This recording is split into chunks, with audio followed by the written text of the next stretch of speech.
Assalamualaikum warahmatullahi wabarakatuh. Jumpa lagi dengan saya Muhammad Aswar. Apa kabar semua?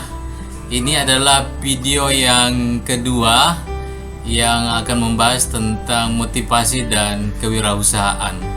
Oke, jadi yang saya sampaikan kemarin bahwa untuk video kedua sampai bahkan ketiga mungkin masih lebih banyak tentang motivasi dan wirausaha, membuka wawasan, kemudian target saya adalah mindset kita bisa berubah menjadi mindset seorang wirausaha. Oke, sebelum lebih jauh saya akan memberikan gambaran sedikit tentang bagaimana kondisi kita hari ini di Indonesia.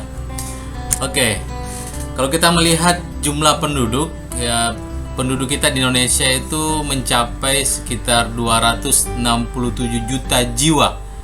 Ini data sekitar tahun 2019. Jadi kalau kita lihat sekarang mungkin jauh lebih besar daripada yang saat kemarin. Oke, jikalau melihat dari jumlah penduduk ini, sebenarnya Indonesia punya potensi untuk bisa menjadi negara ekonomi terbesar kelima. Kenapa? Karena kita merupakan negara dengan penduduk terbesar kelima di dunia. Oke, kita lanjut. Oke, yang menjadi perhatian kita adalah ternyata dari jumlah penduduk yang besar itu hanya 2% saja penduduk kita yang menjadi seorang pengusaha. Makanya tidak heran kemudian jumlah pengangguran, kemudian lapangan kerja itu sangat sedikit ya. Kenapa? Karena tidak berbanding lurus antara jumlah lapangan pekerjaan dengan calon pekerja. Ini menjadi masalah buat kita semua. Sementara kalau kita bandingkan dengan negara-negara di tetangga misalnya seperti Malaysia, Singapura, jumlah penduduknya menjadi seorang pengusaha mereka jauh lebih banyak ketimbang kita. Misalnya dengan Singapura nggak salah sekitar 8% penduduknya menjadi seorang pengusaha, kemudian Malaysia sekitar 5-6% ya. Selanjutnya, nah ini menjadi masalah juga kita selama ini kita dihadapkan pada persoalan pandemi COVID-19 yang hingga saat ini belum selesai ya. Dampak itu semua membuat ekonomi kita menjadi minus ya. Di kuartal kedua tahun 2020 kemarin kita minus di 5,32%. Sebenarnya kondisi ini jauh lebih baik ketimbang dengan negara-negara lain seperti misalnya Amerika, Jerman, Singapura dan beberapa negara maju lainnya. Oke, kalau kita lihat dampak dari pandemi ini sangat luar biasa terhadap meningkatnya jumlah pengangguran ya. Kalau kita lihat ini kalau nggak salah data tahun 2020 kemarin November, ternyata jumlah pengangguran ya PHK akibat pandemi COVID-19 ini mencapai 10 juta. Mungkin di tahun 2021 ini bisa bahkan lebih daripada itu ya.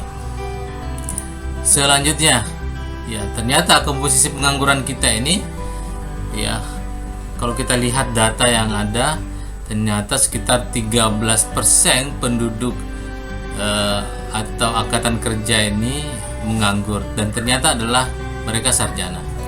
Kenapa bisa terjadi seperti itu? Ya ini mungkin perlu kita evaluasi di tingkat-tingkat perguruan tinggi.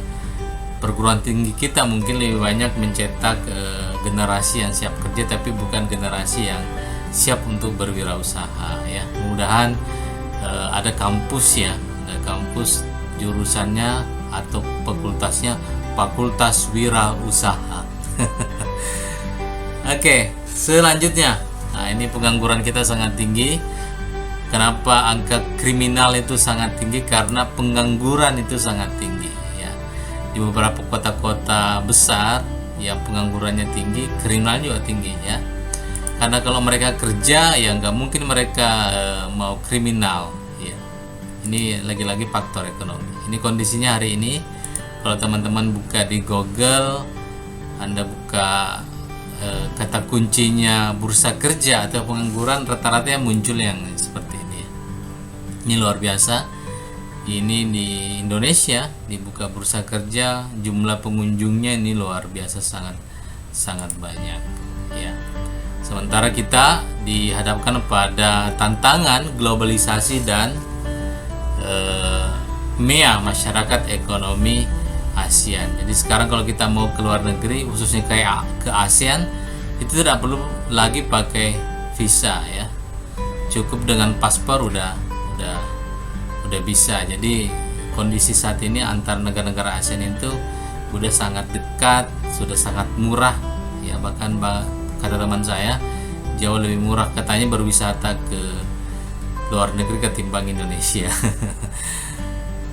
Ya itulah yang menjadi tantangan kita bersama ya. Ini adalah saya akan nanti sampaikan ini di video yang ketiga tentang kenapa kita harus berwirausaha. Oke, cukup untuk session kedua ini, dan saya berharap teman-teman tetap melihat ya dari video pertama sampai video terakhir, karena ini satu rangkaian.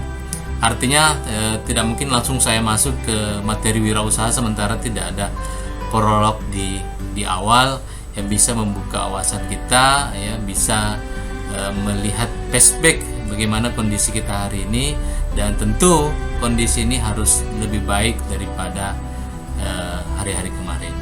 Demikian, wabillahi taufiq wal hidayah. Assalamualaikum warahmatullahi wabarakatuh. Salam sukses.